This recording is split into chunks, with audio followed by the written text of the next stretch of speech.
Hey God Squad, I have an update on my health since doing the alkaline um, lifestyle and also doing a lot of research on what's actually wrong with my body.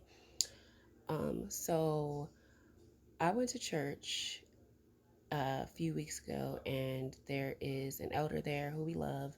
His name is Elder Quincy, and he told me about that God was speaking to him about something about my kidneys. Okay. And mind you, the day before that, I had my infusion. I think not the day before, but the week before, I had my infusion. And in my infusion, it's called Ivig, and I get Privigen. So it's other people's clean blood through my IV because they say I have no immune system, which I found out is a complete lie. Everyone has an immune system. Mine is just extremely low for what a reason that I've figured out. But I'll do a whole nother video for that. Okay.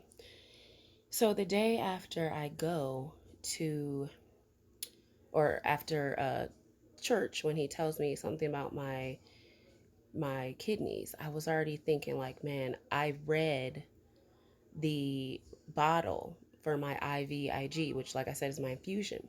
I asked the nurse for it because I was trying to figure out why I can't breathe. Oh, so I can't breathe. And then I got doctors telling me that I'm okay everywhere I go. They're telling me to wear a mask. I'm like, I cannot breathe while I'm at rest. And mind you, I have had this disease or this infliction for about 4 years, 4 or 5 years. And I have never in my life not been able to breathe while I'm just sitting here. Never. Hasn't happened. All of a sudden, I just can't breathe. But then they claim, oh, well, our treatment's working. Sweetie, your treatment can't be working if I can't breathe. Okay. And then I go there and I get these tests done. I go to the ER. I get tests done twice, and they all say the same thing. Everything is pointing to the fact that my kidneys are not functioning and that God has given me a sign through an elder who is always on point when he comes to our church. And you know, a lot of people try to be a prophet and they're wrong. Um, but he's always on point, and he was so on point, and it scared me. But he's right. The next day, my kidneys start hurting. So I'm just like, oh my gosh, oh goodness. Thank you, Lord, for the warning. I just didn't expect it to be that soon. So that's what happens to me. And so I do more research. I go back and look on my blood tests, and I see that I'm having uh, I think it's a high level. Oh my gosh, I forgot. Let me see real quick. My my red blood cells are high. Okay. No one told me this. I asked her, I looked at my stuff because I've always asked a lot of questions, but I looked at my results and I told her, why are my red blood counts so high? Why do I have protein in my urine? Oh, nothing. That happens when you have this disease. What makes me mad about doctors is if you already have some sort of ailment of any kind, they will not check on you. They don't care. You have to force them to do a job they're getting paid by my insurance company for. I have to tell you what's going on with me when you're the one taking the test, and I don't know what these tests mean. I didn't know what RBC meant. I had to look it up myself. I have to be the doctor. What are you good for then? What are you good for? Nothing, apparently. So then I go through and see why you have high, red blood count. And when you have high red blood cells, it means that your body is creating more red blood cells to carry more oxygen to make up for your current oxygen shortage. Hello, I cannot breathe. I have been telling them that. And my problem with that, and then it says an elevated hematocrit, I'm not sure if that's how you say it, is a risk marker for some very serious illnesses: heart disease, kidney disease, and stroke. Kidney disease is key, okay? Because I've had other, side effects of unhealthy kidneys. I have been itching. I have not been able to put on certain clothes. I can only wear shorts that are higher up. Certain clothes just irritate the heck out of my skin. My hair has been itching. I haven't done anything to my hair in 3 months. I've barely combed it because it hurts, burns, itches, especially my scalp over here and over here. Went to the dermatologist. All they did was give me stuff for it. And then I tried the stuff yesterday again. It was working for a second. Tried it yesterday, it just made it burn worse. So it's almost like, excuse me, the buildup of toxins in my body is not playing with me. Okay? It's not me. And then the other, like a few weeks ago, my kidney starts hurting, or the area of the kidneys, all the way up to my back. And I'm thinking, okay, maybe it's shingles after a long time, because then it comes all the way up here. It's like from here to down here. Then I look and see that if you have unhealthy kidneys, then it could come higher up. And my problem is with doctors is that if something new comes along, some new side effect, or the side effect doesn't affect their research, they act like it's impossible, as if new stuff isn't discovered all the time. And with me, I've had a lot of disease, not a lot, but I have had five diseases in my lifetime. And in every disease, I've had the most rarest of rare side effects ever. And they still look at me like I'm crazy. Still. Okay? And these are the people that we're trusting, or I don't trust them, but I used to, especially as a younger person. But as I got older and I realized, like, they misdiagnosed me with lupus and said I had lupus, and then come to find out I'm in my 20s, and they're like, oh no, you had CVID the whole time. I'm like, excuse me?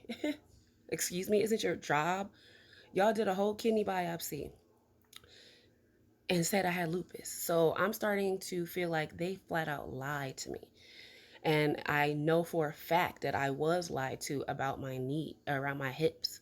My hips, they told me to take calcium supplements for my hips to not catch avascular necrosis, which means that your hips are dying. Because when I had lupus when I was 14, or they thought I had it, they made me take prednisone, which is one of the worst medicines in the world. And that's what it causes, avascular necrosis. Then I look a few months ago just to see how much lying I have endured by these people. And it literally says by Johns Hopkins University that there is a lot of evidence that states that calcium supplements do nothing for you. Nothing. As a matter of fact, there is evidence that it makes your bones worse. Get into it, y'all. Get into it. Meaning that they told me to take this calcium to make me get this surgery. And that's what people don't understand. Y'all up here talking about, oh, trust these medical professionals, trust these medical professionals. Why? Why? Did you know that the medicine we use now wasn't discovered? It hasn't even been around that long. It hasn't been around. I think I'm not sure, and I don't feel like looking it up right now, but it has not been around that long.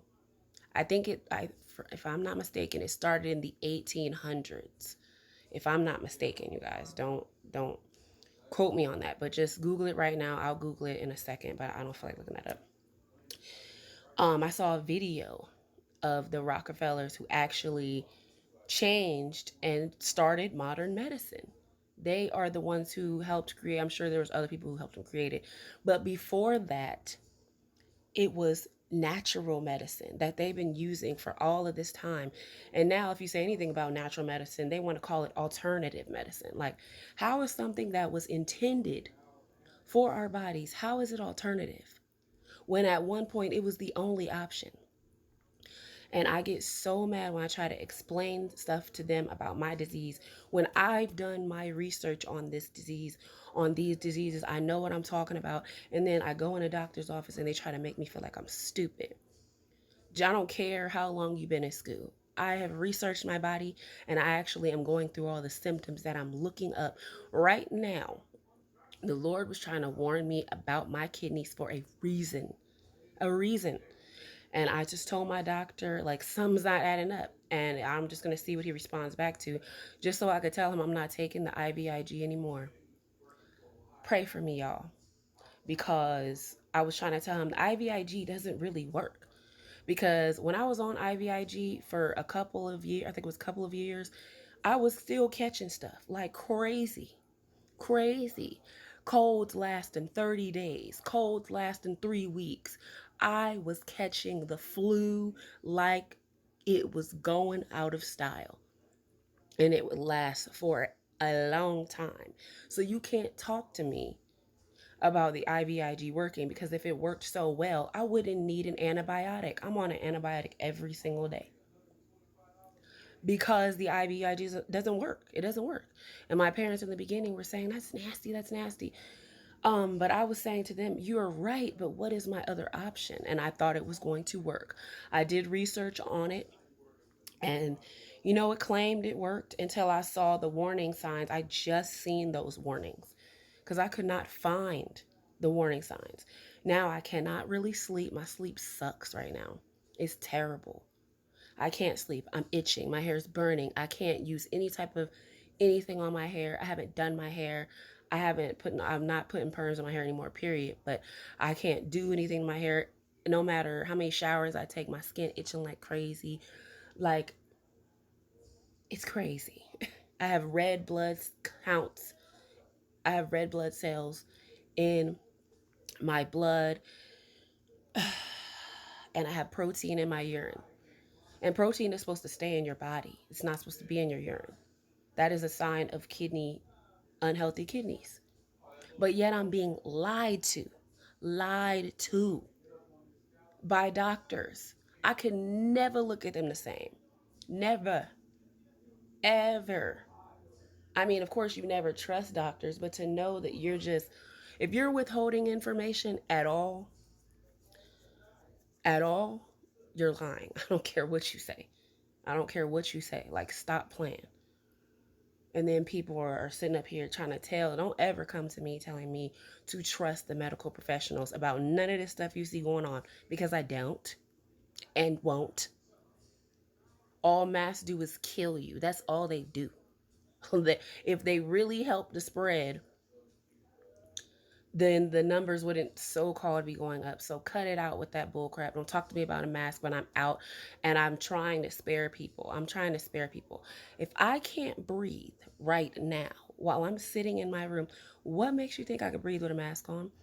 I go to my doctor and they're basically saying I don't care in a more professional way. And I'm like, well, you want me to get these tests though. You want me to get these tests because these tests don't work for me. They don't work, period. Okay?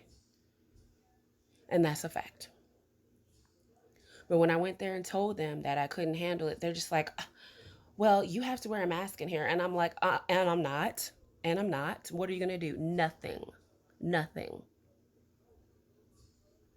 You didn't throw me out or anything like that because you knew something. Because if it was really that deadly, why the heck would you let little old me, like I'm special, go in there with my mask out to here or my mask under my chin? Because you know something. It's a bunch of foolishness. And I am very upset about everything that I'm finding out about about my diseases and about the body and all this other stuff. It's crazy. So y'all, please, please pray for me. Genuine prayers. I've been trying to heal myself. And I have a lung ailment, so please don't comment no coronavirus underneath my post. I cough all the time. Cut it out. Okay. But thank you for my family for having my back, and just pray for me, you guys. Like, it's just, these doctors are pathetic. You can literally, all you got to do is pay them a certain amount of money and they'll lie to you for money. It's very sad. Never trust anybody who's in authority, any person in this world. Never. They're wolves in sheep's clothing. Okay?